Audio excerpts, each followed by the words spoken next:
আজকে মাঠে চলে আসলাম, এক চাষি ভাইয়ের কাছে যাবো, তার কাছে কিছু কথাবার্তা শুনবো যে দেখে যে অবস্থা, তেলের যেমন দাম, তারপরে তারা ভুট্টা কাটছে মাঠে গাড়িতে করে খেপাবে, তাদের কি লাভবান কেমন কি হবে না হবে, দাম কেরম পাচ্ছে, তার কাছে গিয়ে কিছু জিজ্ঞাসা করবো। আসসালামু আলাইকুম ভাই, ভালো আছেন? ওয়ালাইকুম আসসালাম রহমতুল্লাহ। আলহামদুলিল্লাহ, খুব ভালো রাখছে। তুমি কেমন আছো? আলহামদুলিল্লাহ, আমি ভালো আছি। মাঠে ভুট্টা কাটতে আসছেন? হ্যাঁ, ভুট্টা কাটতে আসছি। ভুট্টা কত টাকা ছিল? ভুট্টা তো মেলা আছে, কিন্তু আপাতত কাঠা পনেরোর মতো কাটা হলো। মানে সব পাকেনি এখনো? আর সব পাকেন। এই ভুট্টার দাম কেমন চলছে? ভুট্টার দাম এখন 830 টাকা, 950 এরকম। বাজার একটু ডাউন আছে। আমাদের ভুট্টার আপাতত দাম পাইতেছি না। যেমন বর্তমানে তেলের দাম বেশি, জন খরচ বেশি, এতে আমরা মানে লাভবান হতে পারবো কিনা এটা সন্দেহ লাগছে।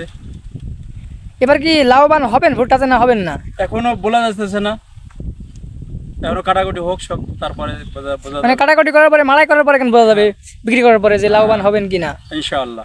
চাষি ভাইরা মাঠে এত পরিমাণ যে ভুট্টা লাগিয়েছে, তারা যদি এই ভুট্টা লাগানোর পরে যদি লাভবান না হতে পারে, কত টাকা খরচ করেছে, তারা সার দিয়েছে, পানি দিয়েছে, বীজ দিয়েছে, তারপরে যদি লাভবান না হতে পারে, তারা তাহলে পেরে উঠবে কীভাবে যদি লস হয়? এমনিতে দেশের যে অবস্থা, তারপরে যদি এইসব ফসলে যদি তারা লাভবান না হতে পারে, তারা কি করে খাবে?